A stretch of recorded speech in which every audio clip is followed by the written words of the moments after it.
Bonjour tout le monde, j'espère que vous vous portez bien et que vous avez pu passer des vacances convenables malgré le confinement. Donc nous nous retrouvons aujourd'hui pour notre 11e séance et avant-dernière, puisque je vous rappelle qu'il y aura encore un cours la semaine prochaine et ensuite ce sera la fin de ce semestre extrêmement bousculé et particulier. Je vous dirai juste un mot des évaluations juste après, mais je vous présente auparavant le thème de cette séance. Donc on est toujours dans la séquence 4 sur l'héritage des Lumières, en essayant de voir un peu les côtés positifs et les côtés négatifs. La fois dernière, on avait parlé des femmes, et là je voudrais parler d'un autre thème un peu polémique, qui est celui de l'esclavage, et derrière ce thème aussi la question du racisme et de la colonisation. On va essayer de voir quel est le rapport avec les Lumières. Et puis on terminera la semaine prochaine par un cours sur la question des voyages. Avant de commencer le cours, un point peut-être sur les évaluations. Nous sommes dans une situation exceptionnelle, vous en doutez. D'un côté, il est impossible de les faire sur table, mais de l'autre côté, il est aussi impossible de les faire en temps limité, à cause des problèmes de connexion, des gens qui sont malades, des problèmes familiaux, des décalages horaires. Donc il y a vraiment trop de situations différentes pour qu'on puisse les maintenir en temps limité. C'est pour ça qu'on a essayé de remplacer tous les devoirs terminaux par des devoirs maison. Et on essaye de réduire ces devoirs au maximum pour ne pas pénaliser ceux qui étaient dans de mauvaises conditions pour étudier ce semestre. Quelle est la solution qu'on a retenue pour le cours commun 17e-18e siècle? C'est ce que je vais essayer de vous montrer un peu ici. Donc je vous rappelle que dans la maquette DL1, les deux cours de M. Garotté et le mien, 17e-18e siècle, sont communs, et donc ne donnent mieux qu'à une même note. Donc voilà l'idée qu'on a retenue. Pour les régimes généraux, ça concerne la majorité d'entre vous, vous avez besoin de deux notes, une note de TD, une note de cours magistral. Je sais qu'on n'a pas du tout séparé les deux en pratique, mais vous avez quand même besoin de deux notes administrativement. Alors voilà ce que ça va donner. Pour les TD, vous avez déjà rendu, ou vous allez rendre, un exercice à chacun des professeurs. Vous avez une explication de texte et une dissertation, l'un en 17e, l'autre en 18e. Normalement, soit vous les avez déjà rendus, soit vous allez les rendre dans les jours qui viennent. Et donc ces deux notes, la moyenne de ces deux notes formera votre note de TD. Et donc vous n'avez pas d'examen terminal pour cette note-là. D'accord? Donc les deux notes de contrôle continu que vous avez déjà ou que vous allez rendre. Pour le cours magistral, on va vous envoyer un devoir maison le 6 mai, qui sera à rendre pour le 20 mai. Et ce devoir maison sera constitué de questions de cours, la moitié, donc 10 points sur le cours 18e siècle, et 10 points sur le cours 17e siècle. D'accord? Donc ce sera un devoir de questions de cours comme vous avez pu le faire au premier semestre, mais commun aux deux siècles. Pour les régimes dérogatoires, comme on a estimé que ça faisait un peu trop de vous donner 3 devoirs différents à faire en 2 semaines, on vous dispense du devoir de questions de cours, et donc il vous reste les 2 exercices que les autres avaient rendus en contrôle continu, une explication de texte, une dissertation. Donc vous ferez tous l'explication de texte en 17e, par écrit à rendre à M. Garotté. Il vous enverra sûrement le sujet le 6 mai. Et vous ferez tous une dissertation à me rendre sur le 18e. Et je vous le dis tout de suite, mais je vous le redirai par mail peut-être. Le sujet sera le même que celui que j'ai donné pour les régimes généraux. Voilà, j'espère que c'est un peu clair. De toute façon, vous allez recevoir une sorte de synthèse faite au niveau des L1. Et si vous avez encore des questions, n'hésitez pas à les poser sur Eprel ou par mail. Si c'est bon, je vous propose de commencer ce cours sur l'esclavage et sur le racisme au XVIIIe siècle. Alors, il faut que je commence par un point de vocabulaire qui pose problème dès qu'on étudie le XVIIIe siècle. Vous vous souvenez que pour la question des femmes, on avait commencé par un petit débat concernant les termes auteur, autrice, etc. Et là aussi, il faut que je commence par une petite mise au point lexicale. Cette mise au point, elle concerne l'un des mots les plus polémiques et les plus chargés de la langue française, c'est le mot nègre. Aujourd'hui, c'est un mot extrêmement chargé par l'histoire, un mot conflit, si bien que celui qui le prononce prend immédiatement position. Et généralement, celui qui prononce le mot nègre prend une position pour le racisme. Donc c'est un mot insultant et qui est fait pour blesser. Néanmoins, je vous signale aussi que, comme c'est un mot polémique, certains ont essayé de le récupérer, c'est le cas d'un certain nombre d'intellectuels noirs, qui ont essayé de défendre une spécificité culturelle en retournant ce mot insultant pour en faire une sorte de mot drapeau. C'est le cas dans la négritude de Césaire, Senghor, etc. ou encore aujourd'hui de grands intellectuels noirs comme Achille Mbembe dans un livre, par exemple, Critique de la raison nègre. Donc aujourd'hui, il suffit de prononcer ce mot pour prendre position, soit en faveur, soit contre le racisme. Le gros problème, c'est qu'au XVIIIe siècle, le mot n'a pas du tout la même connotation. Alors il peut y avoir des textes ou des discours où le mot est raciste. Ça existe tout à fait. Mais le problème, c'est que dans la majorité des cas, les gens qui emploient le mot nègre l'utilisent d'une manière neutre, comme juste un synonyme de personne à la peau noire sans connotation péjorative. On va voir qu'il est employé par des gens tout à fait respectables, des gens qui attaquent l'esclavagisme. Voilà, donc en fait, il y a un vrai problème pour nous d'accès aux textes du XVIIIe siècle, parce que leur vocabulaire n'est plus le nôtre, et notamment la connotation de ce mot a énormément évolué à cause, au fur et à mesure de l'histoire coloniale de la France. À partir de ce point de vocabulaire, j'aimerais bien vous donner quelques petits éléments de réflexion pour vous faire prendre conscience des débats qui existent sur la question. En effet, en remarquant qu'il y avait une sorte de décalage entre la langue du XVIIIe siècle et celle qu'on utilise aujourd'hui, plusieurs personnes ont proposé l'idée de corriger les textes anciens afin de les rendre plus accessibles. En pratique, cela reviendrait à supprimer le mot nègre qui est devenu raciste ou insultant à nos yeux, pour le remplacer par quelque chose de plus neutre, comme noir ou quelque chose comme ça, puisqu'au fond, c'est ce que les auteurs du XVIIIe siècle voulaient dire. C'est un débat qui est très fort aux États-Unis, et à ce sujet, je vous conseille de lire un excellent roman d'une autrice nigériane-américaine qui s'appelle Chimamanda Ngozi Adichie. Le roman s'appelle America, et c'est l'histoire d'une jeune étudiante nigériane qui va étudier aux États-Unis, et avec un certain nombre de passages qui parodient les problèmes posés par le racisme aux États-Unis. Et notamment, il y a tout un débat sur cette question, est-ce qu'on a le droit de prononcer le mot nègre ou pas en cours d'histoire, par exemple. Oui, allez lire, c'est vraiment un très très bon roman. Donc c'est un débat qui est très fort aux États-Unis et qui a effectivement des arguments pour qui sont tout à fait recevables. Le premier argument, c'est que ça facilite l'accès des œuvres anciennes et leur utilisation dans l'éducation. Par exemple, très concrètement, moi je peux vous dire, à vous qui êtes à la fac, je peux vous expliquer que les mots évoluent, qu'ils changent de sens, mais je sais que si j'ai enseigné au collège, j'aurais du mal à étudier un texte du XVIIIe siècle dans lequel est utilisé le mot nègre, parce que j'aurais trop peur des dérapages. C'est très difficile d'expliquer à des collégiens que les mots ont changé de sens. Or, c'est quand même problématique parce que ça empêche d'utiliser des textes qui posent des questions importantes dans la société. C'est important d'étudier en cours des textes sur l'esclavage, par exemple, mais on est un peu empêché de le faire à cause de cette différence de vocabulaire. Et puis, il y a aussi simplement une question de respect. Je vous donne un exemple qui me semble assez typique. Voilà ce tableau peint en 1800 par une peintre, Marie-Guillemine Benoît. Et en 1800, ce tableau s'appelait Portrait d'une négresse. Mais le terme n'avait pas vraiment quelque chose d'insultant. C'était juste portrait d'une femme à la peau noire. Et l'année dernière, au cours de l'exposition au musée d'Orsay qui était sur les modèles noirs, les commissaires d'exposition ont décidé de renommer le portrait en l'appelant Portrait de Madeleine, c'est le nom de la modèle, et ça me semble tout à fait bienvenu. Effectivement, on préfère aujourd'hui dans un musée voir ce tableau appelé Portrait Madeleine que Portrait d'une négresse, puisque le terme n'a plus du tout le même sens pour nous. Voilà, donc cette tentation de corriger la langue et les textes anciens, elle a des arguments qui sont tout à fait recevables. Néanmoins, ça demeure pour moi un geste qui est très problématique. Pourquoi? Parce que ça revient à une sorte de déni de l'histoire. On propose de faire comme si la France n'avait pas eu une longue histoire coloniale, et on propose en gros de cacher la poussière sous le tapis. Je pense qu'il est au contraire très important de reconnaître que cette question de racisme et d'esclavage est un vrai problème dans l'histoire, que le mot nègre a existé, qu'il a été utilisé comme un instrument de la politique coloniale. Il ne faut pas se voiler la face et faire comme si ça n'avait pas existé, et comme si tous les problèmes étaient réglés dès le XVIIIe siècle, alors qu'ils ne le sont même pas encore aujourd'hui.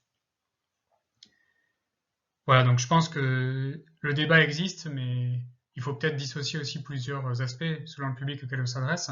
Ça me semble bien que dans les musées, par exemple, les titres de tableaux soient changés.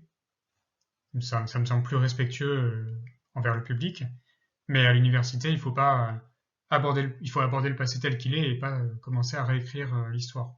sans quoi on occulte des problèmes qui sont extrêmement importants et qui existent et qui nous permettent de comprendre ceux qui continuent à se poser aujourd'hui. Maintenant qu'on a réglé ce point de vocabulaire, je vous propose de passer à une petite introduction pour poser les enjeux du débat. En effet, le rapport des Lumières au racisme, à l'esclavage et à la colonisation, c'est l'un des points les plus débattus dans la critique et dans l'histoire. Et je voudrais donc vous donner un peu les termes de ce débat, pour vous aider à vous y repérer. Alors, quels sont les enjeux? D'un côté, il y a quelque chose qui est assez incontestable, c'est que les Lumières ont été contre l'esclavagisme. Ça a été l'un de leurs combats principaux, et peut-être l'une de leurs plus grandes victoires. En effet, pendant la Révolution, le 4 février 1794, l'esclavage est aboli en France. Alors attention, il sera rétabli par Napoléon pour des raisons économiques en 1802, et ensuite il faudra attendre de nouveau 1848 pour la seconde abolition de l'esclavage. Mais cette abolition de l'esclavage en 1994, cette première abolition, elle est en partie une victoire des Lumières.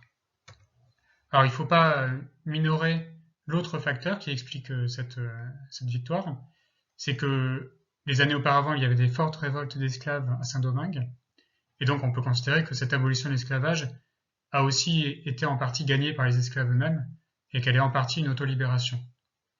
Néanmoins, dans l'Assemblée qui va voter la loi, les textes des Lumières sont très très importants. Tous les députés les connaissent par cœur, ils citent Voltaire, Rousseau, Montesquieu, Diderot, et c'est vraiment cette littérature-là qui finit par l'emporter dans le vote de l'Assemblée. Je vous donne un exemple, une phrase qui est répétée par énormément de journaux pendant la Révolution, une phrase d'un député, et c'est une des phrases qui a fini par emporter le vote pour l'abolition de l'esclavage, « Périssent les colonies plutôt qu'un principe », avec l'idée qu'il vaut mieux que toutes les colonies s'effondrent économiquement en abolissant l'esclavage, plutôt que de renier un principe, l'égalité des hommes. Or, cette idée-là, elle vient directement de l'encyclopédie, puisque dans un texte qu'on va voir un peu après, dans l'encyclopédie, on trouvait déjà cette idée, que les colonies européennes soient donc plutôt détruites que de faire tant de malheureux. Donc ça, c'est vraiment le premier point à comprendre, c'est que l'abolition de l'esclavage est vraiment une victoire directe des Lumières. Néanmoins, et c'est là que commence les débats, on peut apporter deux nuances importantes à cet engagement des hommes des Lumières. La première, c'est qu'il y a des ambiguïtés individuelles, on en a déjà un peu parlé, et notamment c'est le cas de Voltaire.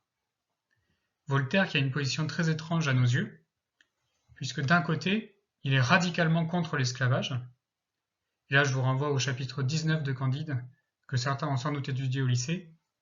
C'est un passage extrêmement violent contre l'esclavage, où on voit un homme noir torturé par ses maîtres, et qui explique à Candide « c'est à ce prix que vous mangez du sucre à l'Europe ». Ça, c'est un slogan vraiment très fort de la part de Voltaire, puisque toutes les nobles, en mangeant leurs bonbons, vont se souvenir que toutes ces confiseries, finalement, sont liées à de la souffrance. Il y a des gens qui sont torturés en Amérique et en Afrique. Donc, Voltaire est indéniablement engagé contre l'esclavage, mais de manière assez étrange pour nous, il va défendre aussi l'existence de différentes races humaines. Et donc là, je vous propose, si vous voulez retrouver le texte, je vous propose de vous rendre sur Wikisource, d'entrer dans le traité de métaphysique, et vous faites une recherche sur le mot abricotier, donc CTRL-F abricotier, et vous arriverez directement sur les passages qui sont problématiques chez Voltaire, ce qui vous permettra de vous faire une opinion personnelle sur le sujet. Vous pourrez peser le pour et le contre, mais clairement ce sont des passages qui sont assez indéfendables. La deuxième nuance est encore plus importante que la première, c'est l'idée que les Lumières ont été aussi utilisées pour justifier la colonisation, après le XVIIIe siècle. Je vous ai dit que les Lumières, elles étaient liées à des notions comme le progrès ou l'universalisme, c'est-à-dire l'idée que tous les hommes pensent de la même manière. Ça nous paraît des choses très positives, sauf qu'il faut bien voir qu'il y a aussi eu des interprétations négatives de ces aspects-là, et notamment l'idée qu'il fallait du coup aller répandre les Lumières dans le reste du monde, avec cette idée qu'il faudrait éduquer des peuples sauvages, ce qui va justifier la colonisation in fine. Donc ces deux nuances expliquent pourquoi l'héritage des Lumières est extrêmement controversé.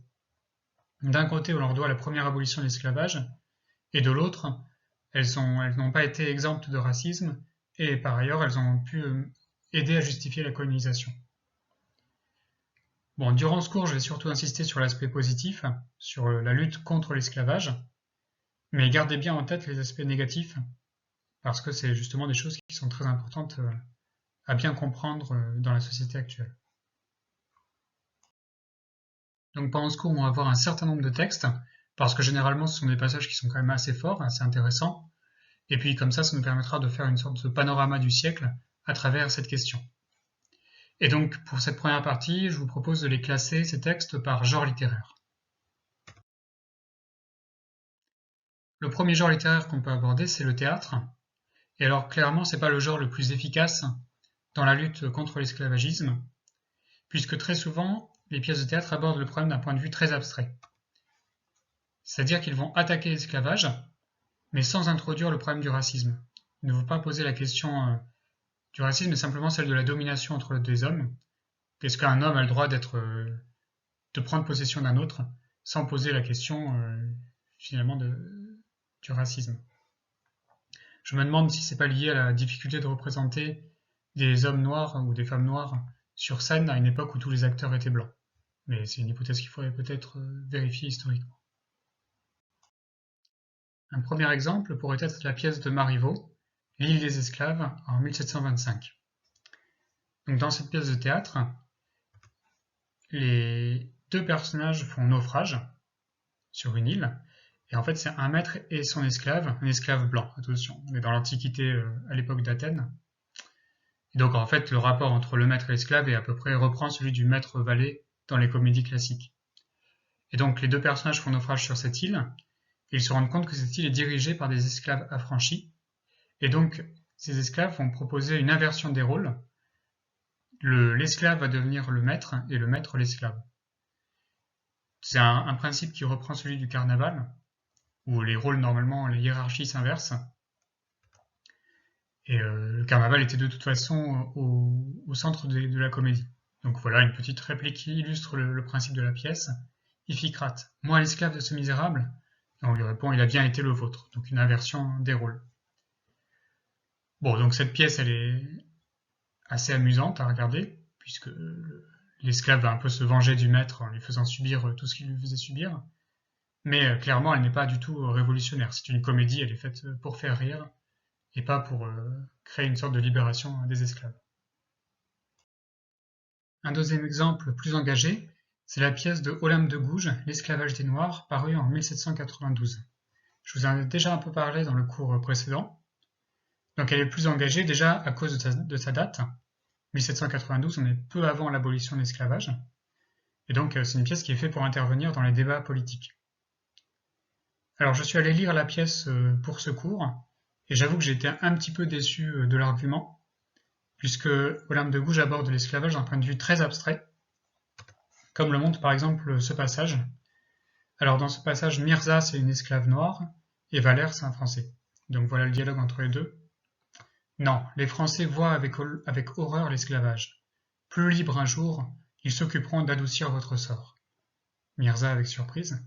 Plus libre un jour? Comment? Est-ce que vous ne l'êtes pas? Nous sommes libres, en apparence, mais nos fers n'en sont que plus pesants. Depuis plusieurs siècles, les Français gémissent sous le despotisme des ministres et des courtisans. Le pouvoir d'un seul maître est dans les mains de 1000 tyrans qui foulent son peuple. Ce peuple, un jour, brisera ses fers, et reprenant tous ses droits écrits dans les lois de la nature, apprendra à ses tyrans ce que peut l'union d'un peuple trop longtemps opprimé et éclairé par une saine philosophie. Donc vous voyez que Olympe de Gouges fait un parallèle entre la France en révolution et l'esclavage. Le peuple français qui aurait été tenu en esclavage par les rois et qui se libérerait de ce joug. Mais bon, c'est un point de vue quand même assez abstrait de ce que c'est que l'esclavage. C'est juste là, le réduit à une forme de domination. Et puis vous voyez que le message, au fond, est assez conservateur, puisque le message adressé aux esclaves ici par Valère, et en fait dans toute la pièce, c'est en gros, attendez que les philosophes prennent le pouvoir en France, et ils vous libéreront. Mais en fait, Olympe de Gouges s'oppose aux révoltes d'esclaves qui se levaient à Saint-Domingue au moment où elle écrit, Et elle dit c'est inutile d'utiliser la violence pour se libérer, il suffit d'attendre que la révolution se termine en France. Donc c'est une pièce importante par sa date, parce qu'elle intervient dans les débats politiques, mais dont le message reste quand même assez modéré.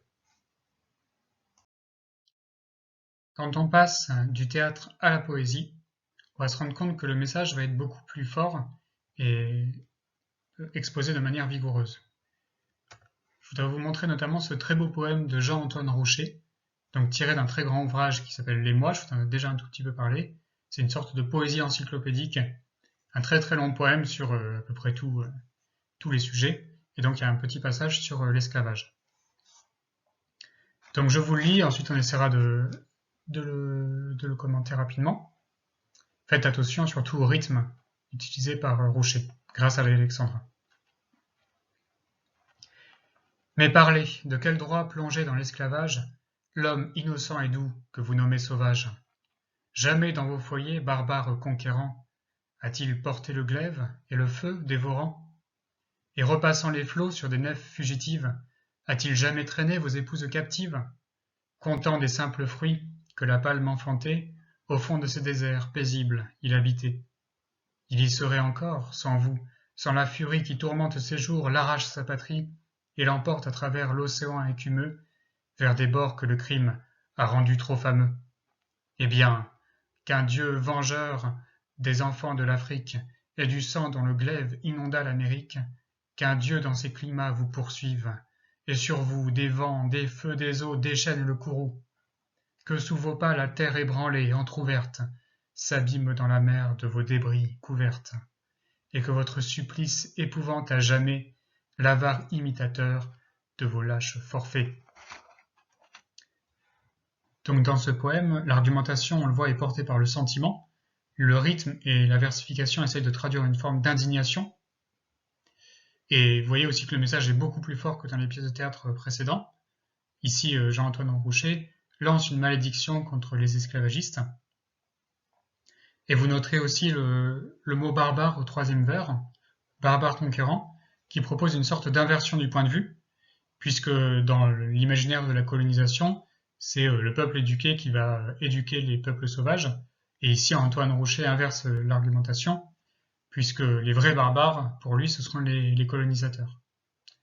Donc à travers cette poésie, on voit que toutes les ressources poétiques comme le vers, la versification, etc., sont mises au service d'une dénonciation de l'esclavagisme.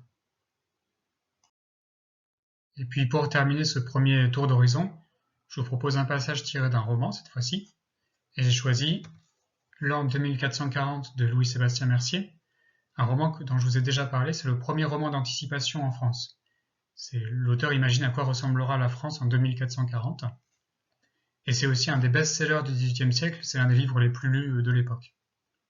Et alors, à l'intérieur de ce roman, on trouve un chapitre très osé et très provoquant pour son époque.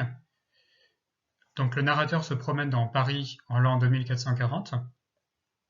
Il est guidé par un habitant de l'époque. Et d'un coup, il rencontre une sculpture représentant un héros noir. Donc je vous lis le passage. Je sortais de cette place lorsque, vers la droite, j'aperçus sur un magnifique piédestal un nègre, la tête nue, le bras tendu, l'œil fier, l'attitude noble, imposante. Autour de lui étaient les débris de 20 sceptres. À ses pieds, on lisait ces mots, aux vengeurs du nouveau monde. Je jetai un cri de surprise et de joie. Oui, me répondit-on, avec une chaleur égale à mes transports. La nature a enfin créé cet homme étonnant, cet homme immortel qui devait délivrer un monde de la tyrannie la plus atroce, la plus longue, la plus insultante. Tant d'esclaves opprimés sous le plus odieux esclavage semblaient n'attendre que son signal pour former autant de héros.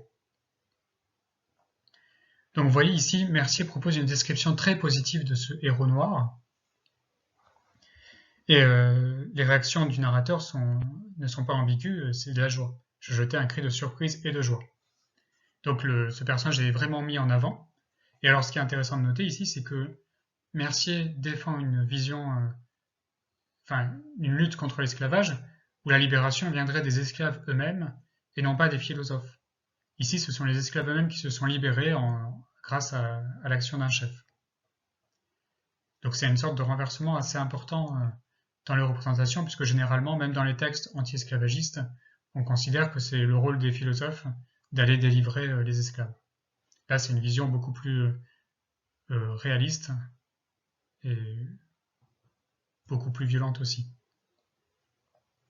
Donc voilà pour ce premier tour d'horizon très rapide.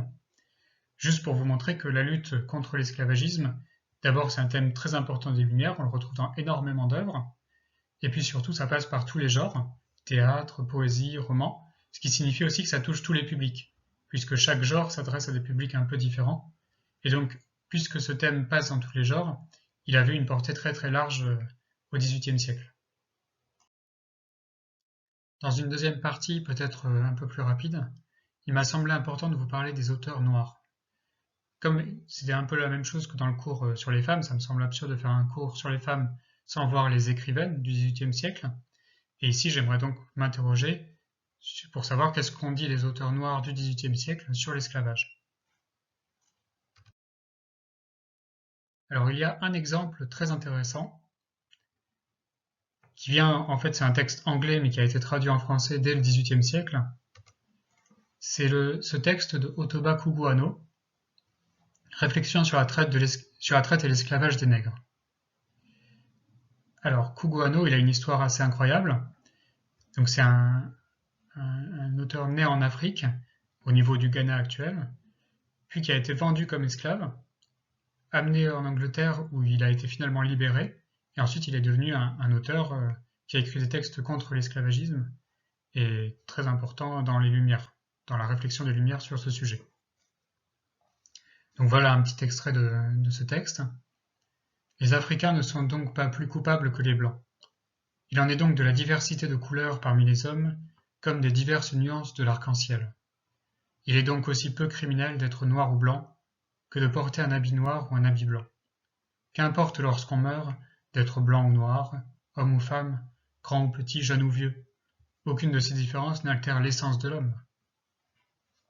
Voilà, donc ça fait quand même plaisir à entendre, en plus c'est très bien dit. Juste sur la première phrase, les Africains ne sont donc pas plus coupables que les Blancs. Là, il se réfère à une justification de l'esclavage qui était courante au XVIIIe siècle. C'est une justification qui passait par le christianisme, puisque dans une certaine interprétation de la Bible, au niveau de l'histoire de Noé et de Cham, on peut, les prêtres du XVIIIe siècle estimaient que la race noire avait été une race maudite. Et donc dans son livre, Cugoano, qui est tout à fait chrétien, vient d'expliquer que c'était une erreur d'interprétation, qu'on lisait mal la Bible en gros.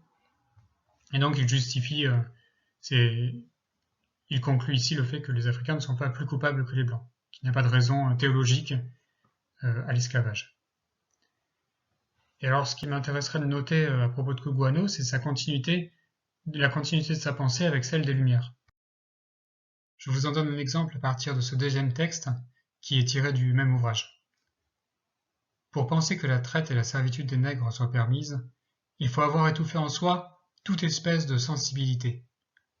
Mais choisir ses moyens de s'enrichir, se complaire dans sa méchanceté et mettre des innocents dans les fers, c'est être un monstre. Cependant, ces deux classes composent presque la société entière. Tels sont les hommes, conduits par l'intérêt, ils n'examinent pas leurs préceptes sans y être forcés par leur intérêt même. S'ils défendent leur avarice et leur avidité, ils fournissent des milliers d'excuses. Donc ça pourrait être un exercice intéressant de comprendre comment ce texte se situe dans la continuité des Lumières. Essayer un peu d'y réfléchir, ça pourrait tout à fait être une question de cours. Alors, on pourrait voir deux aspects. Le premier, c'est le rôle de la sensibilité. Je vous rappelle que j'avais fait un cours sur ce sujet avant le confinement. Vous voyez que dans la deuxième phrase, Cugoano en appelle à la sensibilité comme une forme d'argumentation, ce qui renvoie vraiment à tout un univers intellectuel des Lumières. Puis deuxième aspect, c'est une vision de l'homme qui ne serait guidée que par l'intérêt. Là, je vous renvoie à mon cours sur l'économie et la littérature. Au XVIIIe siècle, il y a énormément comme ça de pensées de l'homme qui estime qu'il agit uniquement en fonction de son intérêt personnel. Et là, c'est bien ce que dit Cugoano, c'est que si l'esclavage est maintenu, c'est parce que les hommes ont intérêt à ce qu'il soit maintenu. Avec le texte de Cugoano, Vous avez peut-être commencé à percevoir un aspect essentiel de la lutte contre l'esclavagisme et dont on n'a pas forcément conscience depuis notre point de vue à nous. Cet aspect, c'est le rôle essentiel des arguments économiques dans le débat. Et c'est grâce à ça que je vais revenir aux deux œuvres au programme, Montesquieu et l'Encyclopédie. En effet, on s'imagine volontiers que la lutte contre l'esclavage, au XVIIIe siècle par exemple, c'était avant tout une question de morale et de philosophie. Il s'agissait de prouver que les hommes étaient tous égaux. Or ça, c'est une vision qui, à mon avis, est fausse, parce que l'esclavage, avant d'être une question de racisme, etc., c'était principalement un énorme système économique. L'esclavage, c'est un moyen rêvé pour l'économie d'avoir des travailleurs non payés, et donc de diminuer le coût des biens. Et donc c'est pour ça que l'argument principal au XVIIIe siècle pour défendre l'esclavage, c'est des arguments économiques. En gros, tout le monde dit la même chose. Si on abolit l'esclavage, l'économie va s'effondrer et il va y avoir une crise majeure, même en France, qui va créer de la pauvreté et aujourd'hui on dirait du chômage, enfin en tout cas une vraie pauvreté en France. Si vous voulez, il y a même certaines personnes au XVIIIe siècle qui disent on est tout à fait d'accord que l'esclavage c'est mal dans l'absolu, il ne faudrait pas que certains hommes dominent certains autres, mais ils ajoutent il est impossible de se passer d'esclavage dans la société actuelle. Si vous voulez une sorte de comparaison ou d'analogie par rapport à aujourd'hui, c'est un petit peu la même situation que ce qu'on a aujourd'hui à propos des centrales nucléaires ou de la transition écologique. Tout le monde est d'accord, enfin presque tout le monde est d'accord sur l'urgence d'agir, mais beaucoup mobilisent des arguments économiques pour dire qu'on ne peut pas agir et qu'il y a des contraintes économiques et que si on fait la transition trop brutalement, ça va créer des problèmes économiques.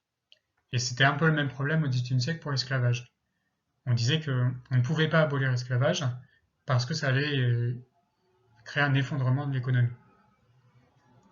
Et c'est pour cela que les deux œuvres au programme sont extrêmement importantes, ont été très importantes dans la lutte contre l'esclavage, parce que l'Encyclopédie et Montesquieu vont argumenter contre l'esclavage, mais avec des arguments économiques. Et c'est en cela qu'ils sont très très importants. Alors pour commencer, Montesquieu a publié plusieurs textes célèbres contre l'esclavage. Bon, l'un des plus célèbres, c'est le chapitre de l'esclavage des nègres, dans son traité politique, l'esprit des lois. Je vous lis le texte sans préparation, et ensuite on commente pour voir ce qu'on peut en dire. Si j'avais à soutenir le droit que nous avons eu de rendre les nègres esclaves, voici ce que je dirais. Les peuples d'Europe ayant exterminé ceux de l'Amérique, ils ont dû mettre en esclavage ceux de l'Afrique pour s'en servir à défricher tant de terres. Le sucre serait trop cher si on ne faisait travailler la plante qui le produit par des esclaves. Il est impossible que nous supposions que ces gens-là soient des hommes, parce que si nous les supposions des hommes, on commencerait à croire que nous ne sommes pas nous-mêmes chrétiens. Bon, j'espère que vous avez perçu l'ironie de ce texte, où Montesquieu, en fait, cite des arguments venus d'autrui pour les détruire de l'intérieur.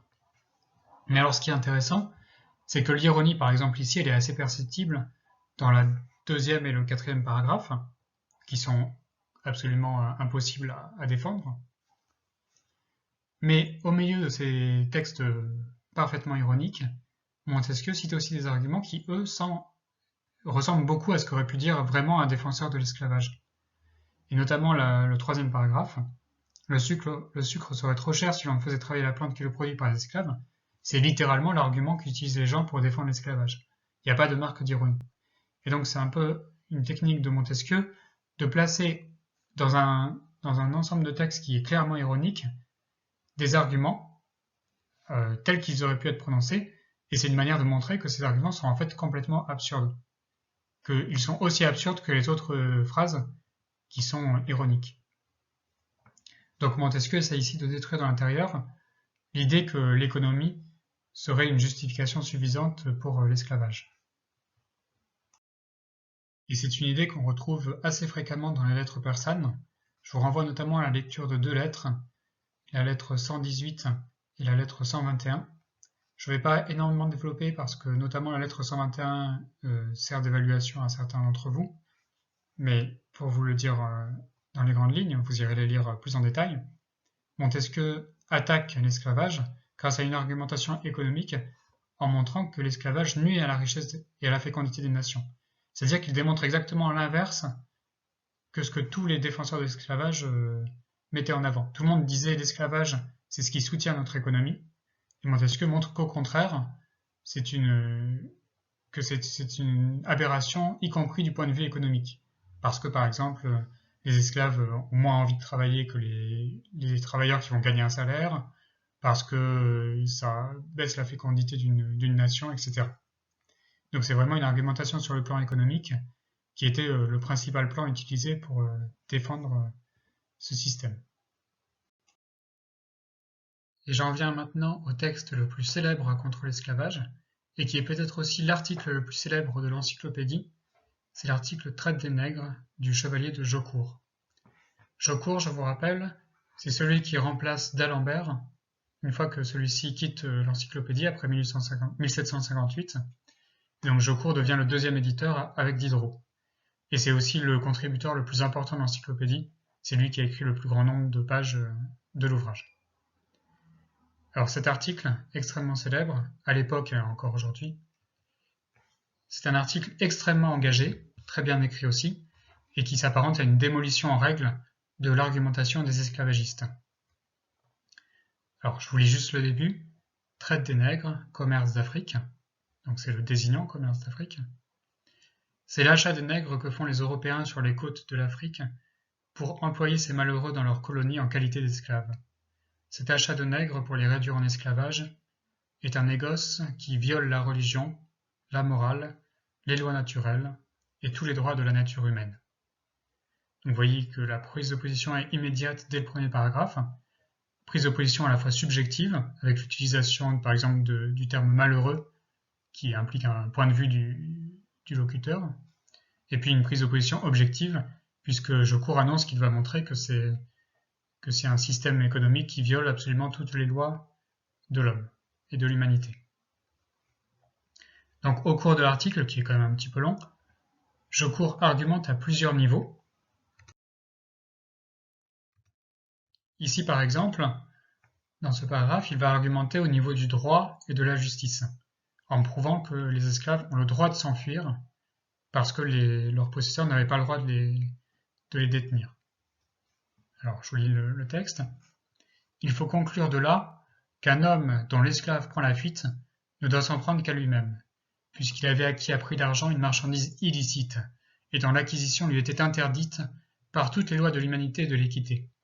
Il n'y a donc pas un seul de ces infortunés que l'on prétend n'être que des esclaves qui n'ait droit d'être déclaré libre, puisqu'il n'a jamais perdu la liberté, qu'il ne pouvait pas la perdre, et que son prince, son père, et qui que ce soit dans le monde n'avait pouvoir d'en dispenser. Par conséquent, la vente qui en a été faite est nulle en elle-même. Donc là, Jaucourt argumente en montrant que l'esclavage est absurde dans toutes les lois et dans tout le droit, si bien qu'un esclave a le droit de s'enfuir. Une petite remarque de style sur le mot esclave, que j'ai mis en jaune ici. Qu'est-ce que vous pourriez dire de ce mot si vous étiez en explication de texte? Alors regardez la phrase. Il n'y a donc pas un seul de ces infortunés que l'on prétend n'être que des esclaves. Donc ce qu'on remarque quand on lit la phrase, c'est que esclave est une sorte de citation. D'accord? C'est une sorte de mot qui est utilisé en dialogisme. C'est des gens qui prétendent que ces gens-là sont des esclaves, mais lui, Jaucourt, n'est pas d'accord. Il trouve qu'on ne pourrait même pas les appeler esclaves, parce que personne n'a le droit de rendre quelqu'un d'autre esclave. Donc finalement, sur ce mot, on peut dire qu'il y a une forme de dialogisme, c'est une citation, et on pourrait même aller jusqu'à dire que c'est un mot qui est employé en mention. Vous vous souvenez de cette notion? Employé en mention, c'est-à-dire qu'il renvoie à lui-même en tant que mot, on pourrait le mettre entre guillemets. En gros, Jaucourt serait en train de dire un seul de ces infortunés qu'on appelle du mot d'esclave. Donc le mot est presque utilisé comme une sorte d'étiquette qu'on désigne elle-même.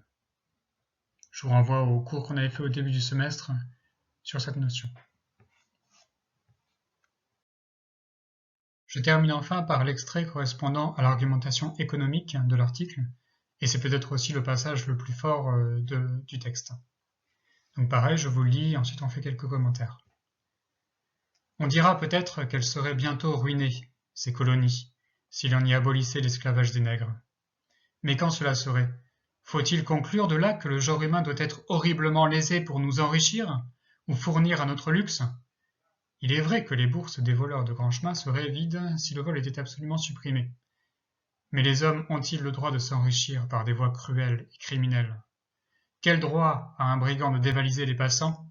À qui est-il permis de devenir opulent en rendant malheureux ses semblables? Peut-il être légitime de dépouiller l'espèce humaine de ses droits les plus sacrés uniquement pour satisfaire son avarice, sa vanité ou ses passions particulières? Non. Que les colonies européennes soient plutôt détruites que de faire tant de malheureux. Donc voilà, c'est un passage très célèbre de l'article qui, je vous le disais au début, a été repris lors des débats de la Convention et lors de l'abolition de l'esclavage. Et la force de l'article, c'est évidemment d'argumenter contre l'argument principal qui défendait l'esclavage, c'est-à-dire le fait que les colonies s'effondreraient économiquement si jamais l'esclavage était aboli. Et je courdis, peu importe, il faut avant tout respecter le droit et la philosophie, et il faut laisser les colonies s'effondrer plutôt que de maintenir un système qui n'est pas juste. Et alors, ce texte-là a une argumentation rationnelle très forte, mais il est aussi porté par une rhétorique qui le rend très efficace. Donc, quelques commentaires qu'on pourrait faire. D'abord, qu'est-ce qu'on pourrait dire sur le passage en jaune? Je vous laisse y réfléchir 2 secondes. On dira peut-être qu'elles seraient bientôt ruinées, ces colonies, si l'on y abolissait l'esclavage des nègres. Donc là, on a de la parole rapportée, au discours indirect puisqu'on n'a pas de guillemets. Et c'est une manière donc d'incorporer dans le texte les arguments venus de l'extérieur. Et puis, autre procédé de rhétorique que vous aurez évidemment remarqué, c'est que tout le texte est construit en questions de rhétorique, donc des questions dont on connaît la réponse, et qui permettent d'interpeller le lecteur. Voilà, donc avec Montesquieu et l'Encyclopédie, on a vraiment 2 œuvres qui se situent à la pointe de l'argumentation contre l'esclavage, et qui a été l'un des combats principaux des Lumières. Et puis enfin, un dernier mot de conclusion très rapide, donc simplement pour faire le point un petit peu sur ce qu'on a vu là. Donc d'un côté, on a vu que la lutte contre l'esclavage était vraiment l'un des combats très très importants des Lumières. C'est peut-être l'une de leurs causes principales.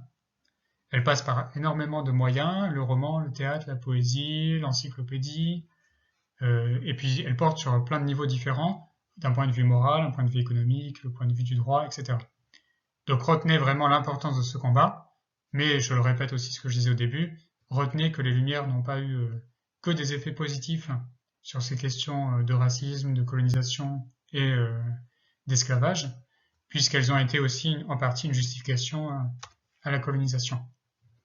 Et c'est ce qu'on verra un petit peu plus en détail peut-être la prochaine fois, en prenant la question des voyages, et puis celle des peuples entre guillemets sauvages, en essayant de voir comment les hommes de lumière entretiennent un rapport avec l'étranger. Voilà, j'arrête là ce cours. Comme d'habitude, envoyez-moi vos questions par email ou par mail, et portez-vous bien d'ici là.